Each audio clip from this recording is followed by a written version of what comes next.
함께 사도신경으로 우리의 신앙을 고백하며 나아가겠습니다.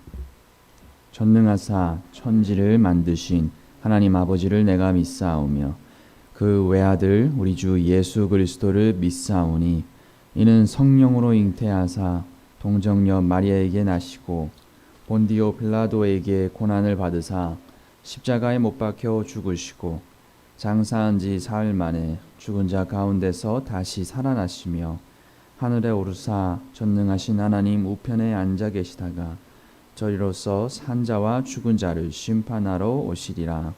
성령을 믿사오며 거룩한 공예와 성도가 서로 교통하는 것과 죄를 사하여 주시는 것과 몸이 다시 사는 것과 영원히 사는 것을 믿사옵나이다. 아멘.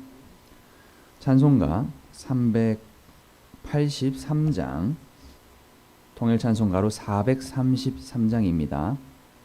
찬송가 383장 함께 찬양하겠습니다.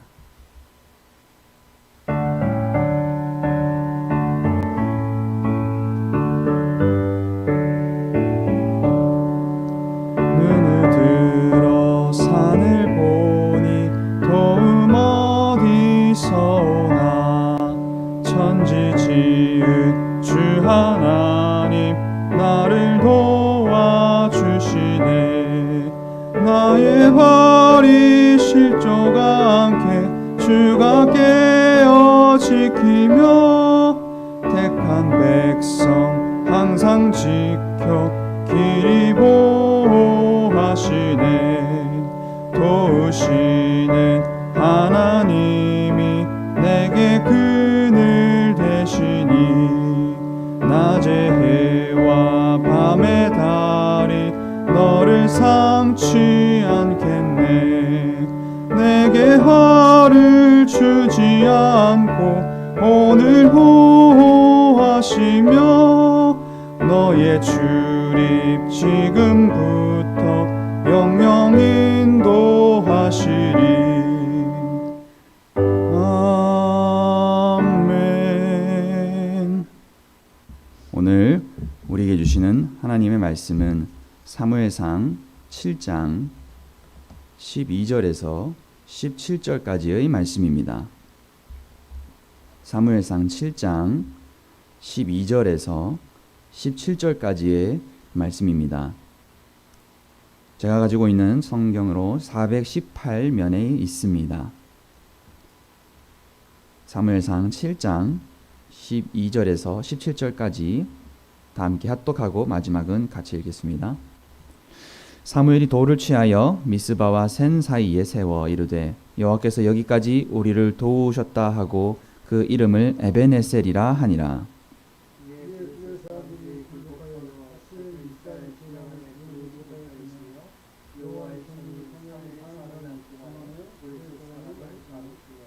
블레셋 사람들이 이스라엘에게서 빼앗았던 성읍이 에그론부터 가드까지 이스라엘에게 회복되니 이스라엘이 그 사방 지역을 블레셋 사람들의 손에서 도로 찾았고 또 이스라엘과 아모리 사람 사이에 평화가 있었더라. 해마다 베델과 길갈과 미스바로 순회하여 그 모든 곳에서 이스라엘을 다스렸고 라마로 돌아왔으니 이는 거기에 자기 집이 있음이니라. 거기서도 이스라엘을 다스렸으며 또 거기에 여호와를 위하여 제단을 쌓았더라. 아멘. 오늘 이 자리에 모이신 여러분을 주님의 이름으로 환영하고 축복합니다. 또한 온라인으로 함께 새벽 예배를 참여하시는 분들 또한 주님의 이름으로 환영합니다. 신앙생활이란 하나님과의 관계를 회복하고 자신의 근원이 하나님뿐이라는 것을 고백하는 것입니다. 하나님의 형상인 인간이 죄로 인해 끊어진 이후 하나님과 다시 관계를 맺기 위해서는 첫 번째로 자신의 마음속에 있는 우상을 제거해야 합니다. 광야에서 모든 것을 버리고 들어간 가나안 땅에서 이스라엘은 다시 우상을 숭배하였습니다.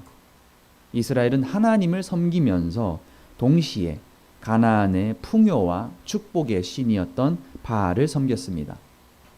이 모습은 오늘날까지도 우리 마음 한 곳 깊숙한 곳에 침투해 있는 죄의 본질이기도 합니다. 우리는 하나님과의 관계를 회복하기 위해서 우리 마음속에 자리한 우상이 무엇인지를 점검해야 합니다. 두 번째로 하나님과의 관계를 회복하기 위해선 우상 섬기기를 그만두는 것입니다. 우상을 없애는 것이 회복의 준비라고 한다면 하나님께로 마음을 향하는 것은 적극적인 회복의 과정입니다.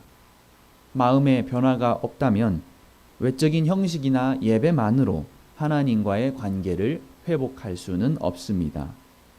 오늘 말씀은 하나님께서 이스라엘을 위해 싸우신 거룩한 전쟁의 이야기입니다.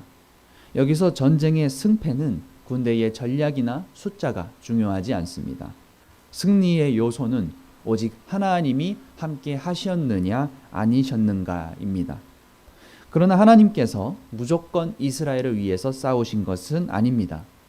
이스라엘이 우상을 숭배할 때 하나님께서는 이스라엘을 징계하셨습니다. 블레셋은 이스라엘을 징계하기 위한 도구였습니다.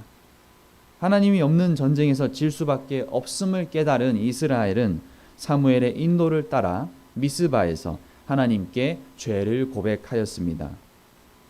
미스바에 있었던 회개 운동은 가장 귀했던 물을 길어와 하나님 앞에 부으면서 금식과 죄를 고백하는 행위였습니다. 이러한 이스라엘의 마음을 쏟는 회개를 받으신 하나님은 이스라엘과 다시 백성의 자격을 회복시켜 주셨습니다. 미스바에 이스라엘이 모였다는 말을 듣고 블레셋이 쳐들어왔을 때에 이스라엘은 처음으로 사무엘에게 기도를 부탁합니다. 하나님은 이제 사무엘의 기도를 들으시고 응답하셨습니다. 이스라엘은 블레셋 군대와의 전투에서 처음으로 이겼습니다. 그래서 사무엘은 이 승리를 기념하기 위해 돌로 비석을 만들게 됩니다. 사무엘은 이 석비를 하나님께서 여기까지 우리를 도우셨다라는 뜻의 에벤에셀이라는 이름으로 불렀습니다. 전에 이스라엘이 블레셋과의 싸움에서 패배했던 이 장소는 이제 승리의 장소로 탈바꿈하게 되었습니다. 성경은 이 승리의 비결이 바로 미스바에서의 철저한 회개였다라고 말합니다. 사무엘은 그리고 승전비의 내용을 오직 하나님의 도움만으로 채웠습니다. 마치 엘리가 다스리던 과거의 시대의 실수를 철저하게 반성한 것으로 보입니다. 우리는 사무엘이 에벤에셀이라는 돌을 그 자리에 세운 것처럼 각자의 마음에 기억의 돌을 세울 필요가 있습니다. 사도 바울은 고린도 후서 3장 3절에서 이렇게 말했습니다. 너희는 우리로 말미암아 나타난 그리스도의 편지니 이는 먹으로 쓴 것이 아니요 오직 살아계신 하나님의 영으로 쓴 것이며 또 돌판에 쓴 것이 아니요 오직 육의 마음판에 쓴 것이라. 출애굽하면서 돌판에 새기었던 하나님의 말씀을 이제 우리는 마음판에 쓰고 우리가 하나님께 받은 은혜를 헤아려야 하는 것입니다. 이렇게 신앙의 회복은 실제적인 이 땅에서의 회복과 승리를 가져오게 됩니다. 마음에 하나님의 말씀을 새기는 것은 하나님과 더 깊고 친밀한 관계를 만드는 노력의 시작인 셈입니다.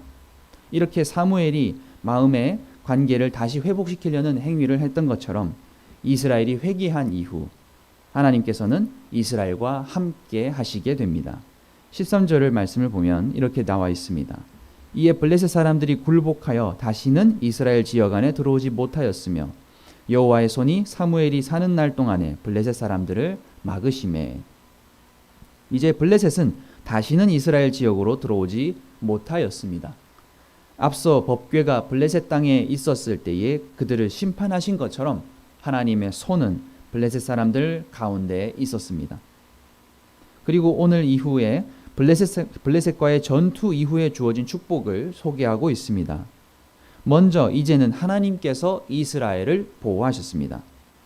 사무엘이 사는 날 동안은 하나님께서 그의 손으로 블레셋의 공격을 막으셨습니다.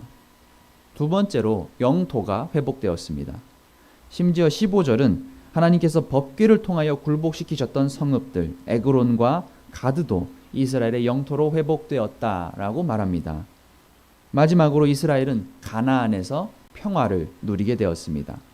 사무엘 시대에 이스라엘은 모든 위협으로부터 드디어 안전해졌습니다. 이것은 하나님께서 친히 이스라엘을 다스리시고 지키시는 것 이상의 평화, 말 그대로 샬롬이라고 하는 완전히 다른 시대를 연 것입니다. 드디어 세대 교체가 성공적으로 끝났습니다. 엘리 제사장과 그 아들들이 망가뜨렸던 하나님과의 소통이 다시 사무엘을 통하여 새롭게 통로가 회복되었습니다. 16절을 보면 사무엘은 이제 사사로서의 사역을 구체화합니다. 사무엘은 16절에 나오듯이 해마다 이스라엘을 순회하여 성읍에서 재판을 했을 것입니다. 그는 사사로서의 자신의 책무를 성실히 수행했습니다. 오늘 여기 나오는 세 곳의 장소 베델, 길갈, 미스바는 모두 사무엘과 하나님에게 중요한 장소였습니다. 베델은 하나님의 법궤가 한때 있었으며 족장 시대부터 야곱이 세웠던 이스라엘의 성소입니다. 그리고 길갈은 앞으로 사울을 왕으로 세우면서 일어나게 될 사건들이 펼쳐지는 장소입니다.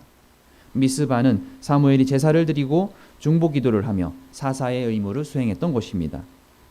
중앙 성소가 없었던 이 시절 사무엘은 중요한 성소들을 순회하면서 율법을 가르치고 하나님의 말씀을 따라 재판하는 역할을 한 것입니다. 17절에서 사무엘은 다시 라마로 돌아와 이스라엘을 다스립니다. 사무엘은 여기서도 하나님의 제단을 쌓았습니다. 사무엘은 블레셋과 벌인 전투에서 크게 승리하였던 그 공을 자신이 아니라 오직 하나님께만 돌렸습니다. 사무엘은 승전한 이후에 이스라엘에서 자신의 공을 더 세우고자 노력하지 않았습니다. 그는 왕이 되려 하지 않았고 이스라엘 전체를 자신이 통치하려고 하지도 않았습니다. 그는 그저 사사 체제를 존중하고 자신의 자리로 되돌아와 자신의 직무에 충실했습니다. 사람들은 자신이 성공을 하였을 때 자신을 드러내기를 바랍니다. 겉으로는 드러나지 않아도 내심 자신의 업적을 다른 사람들이 알아주기를 바랍니다.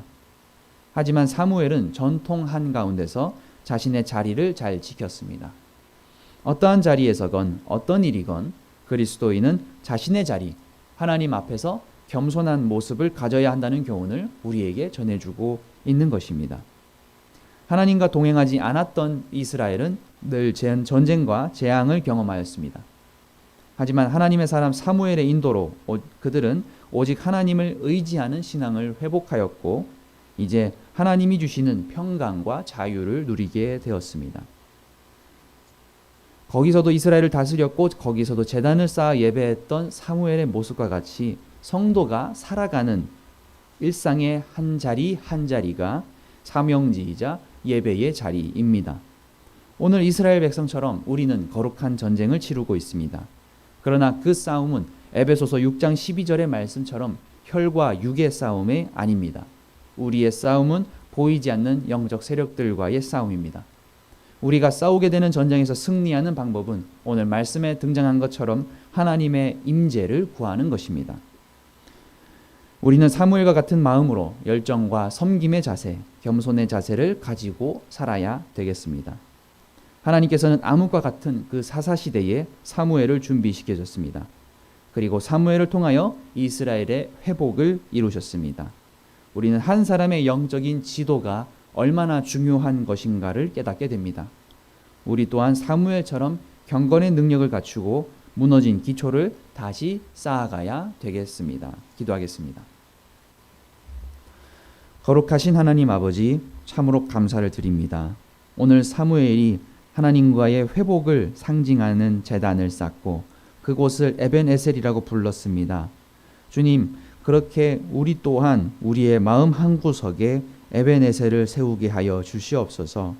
우리가 하나님의 도움이 없으면 아무것도 할 수 없다는 것을 오늘 사무엘을 통하여 주님 알려주셨사오니 오늘 또한 우리의 마음 가운데 있는 분란과 시기와 분쟁의 마음을 주님 샬롬으로 회복시켜 주시옵소서.